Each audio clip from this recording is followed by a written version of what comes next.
Bonjour de Naples Fantastique. Qu'en dites-vous si je vous propose de passer 2 jours à Venise? Tout d'abord, quelques notions sur l'histoire de la Sérénissime, puis des conseils pour optimiser votre séjour. Pour commencer, voici l'histoire de Venise en bref. L'État, au XVIIIe siècle, comprenait une grande partie de l'Italie nord-orientale, l'Istrie, la Dalmatie et de nombreuses îles de l'Adriatique. Venise a été créée au 7e et au 8e siècle. Les barbares provenaient de l'est de l'Europe et envahirent la plaine vénitienne. Aussi, les habitants quittèrent la terre ferme pour s'installer sur les petites îles de la lagune. Venise a été considérée comme un lieu tranquille. Au XIIe et XIIIe siècle, Venise devint une république indépendante sous les ordres du doge qui fut élu parmi les 400 familles de la noblesse vénitienne. Déjà, au Moyen Âge, une forte rivalité opposait 2 factions de la ville qui s'affrontaient très souvent. Les châtelains, Castellani, qui habitaient dans la partie orientale de Venise, surtout des ouvriers de l'arsenal. En face, les Nicolotti, qui vivaient dans la partie occidentale de Venise, ils étaient surtout des pêcheurs. Le gouvernement avait intérêt à garder cette rivalité, car si une partie se rebellait contre le pouvoir, l'autre faction se serait activée à plaquer la révolte. Venise a dû affronter de nombreuses guerres contre les autres républiques maritimes pour continuer à dominer la Méditerranée grâce au commerce avec l'Orient jusqu'en 1492 à la découverte de l'Amérique. Venise avait dû conquérir la côte de la Dalmatie ainsi que des îles de la Méditerranée orientale et Constantinople en 1204 en s'appropriant de ses trésors. Le lion de Saint-Marc, Saint-Marc étant patron de la ville, est l'emblème de la République de Venise qui restera indépendante jusqu'à ce qu'elle soit conquise par Napoléon en 1797. Elle sera annexée au règne d'Italie en 1886, après 50 ans de domination par l'Empire austro-hongrois suite à la chute de Napoléon. Lorsque nous avons atterri à Venise, pour la première fois, nous avons eu beaucoup de chance en survolant la Serenissima.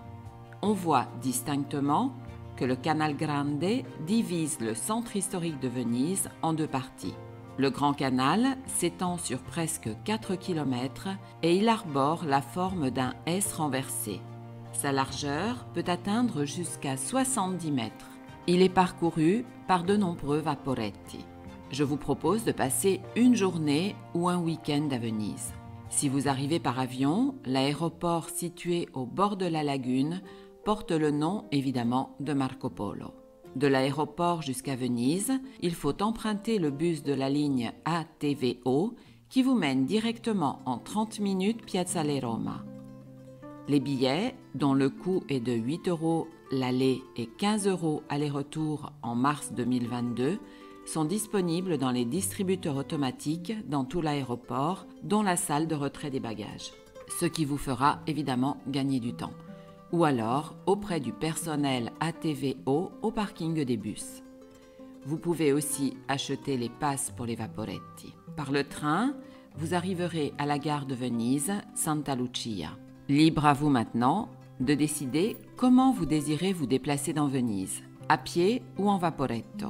Piazzale Roma, à 2 pas de la gare, est le point de départ des vaporetti.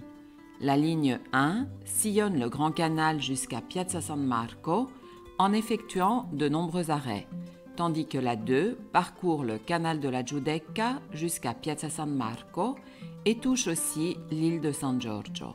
Sur le site de la ACTV, vous trouverez toutes les informations nécessaires, dont le plan de toutes les lignes. Les billets s'achètent sur place. Nous avons choisi l'hôtel à 5 minutes à pied de Piazzale Roma afin de nous déplacer uniquement à pied et d'emprunter une seule fois la ligne 1 du Vaporetto pour mieux admirer les magnifiques palais le long du trajet qui dure une bonne heure entre Place Saint-Marc et Piazzale Roma.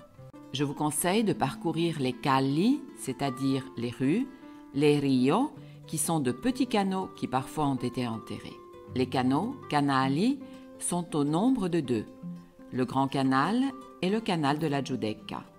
En continuant de flâner, traversez les nombreux petits ponts qui vous mèneront sans doute à un campo, c'est-à-dire un champ, car par le passé, ils étaient couverts d'herbes qui sont maintenant des places.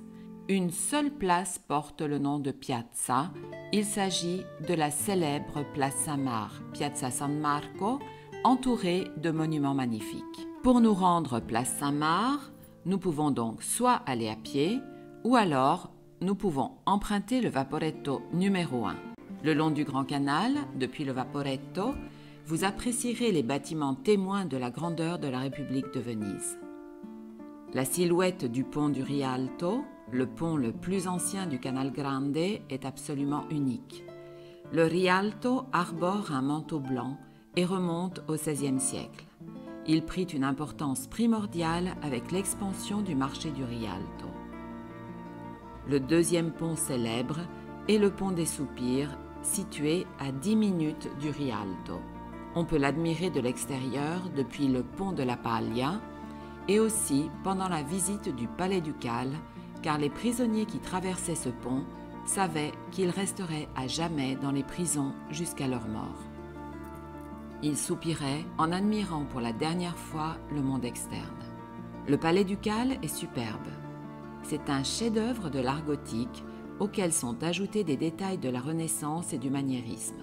Je vous conseille de prendre le billet coupe-fil afin d'éviter la queue qui peut être assez longue pour la visite du palais.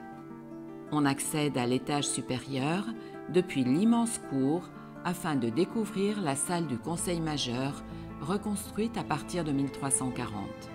La salle du scrutin est dans l'autre aile l'appartement ducal, les appartements du gouvernement, l'armurerie et pour terminer les prisons sont très impressionnantes. Les pièces que je vous ai citées sont les pièces principales que vous pourrez découvrir pendant la visite du palais ducal.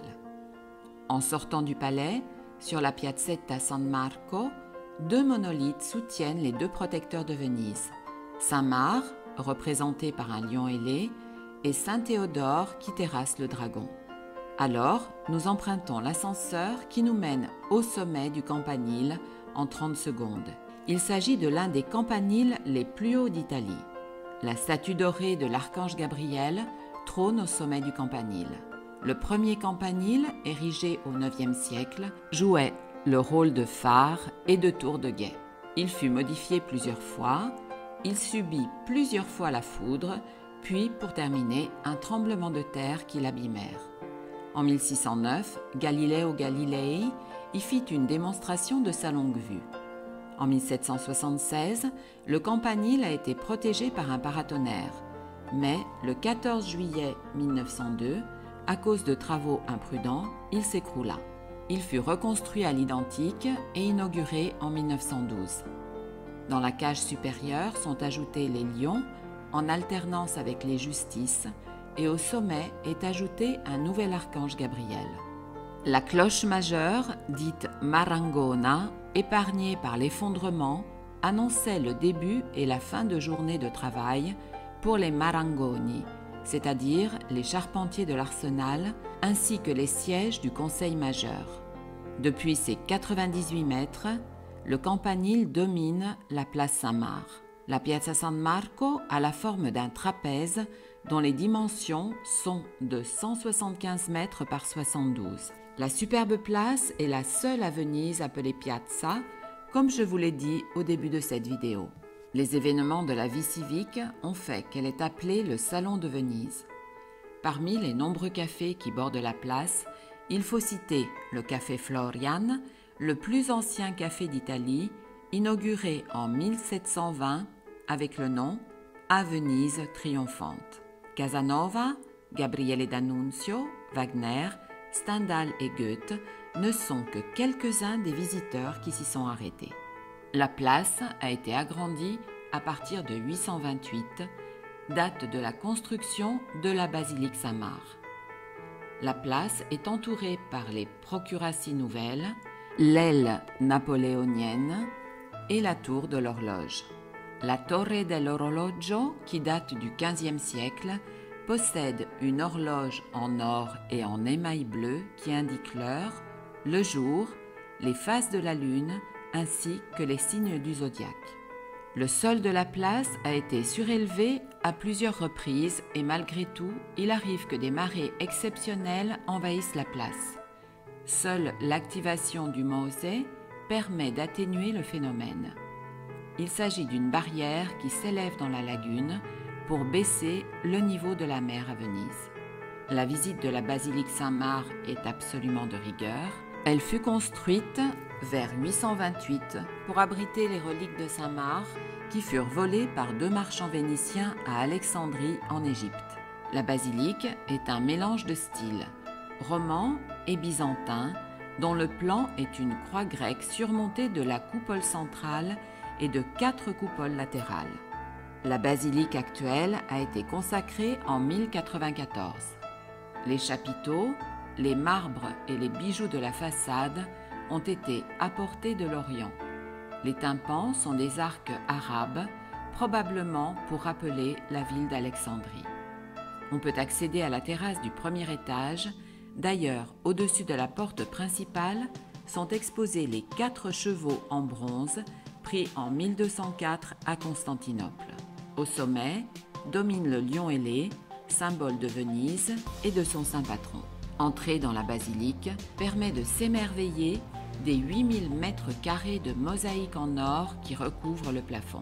Le sol est composé de mosaïques en marbre du XIIe siècle, affichant des formes géométriques ainsi que de nombreux symboles.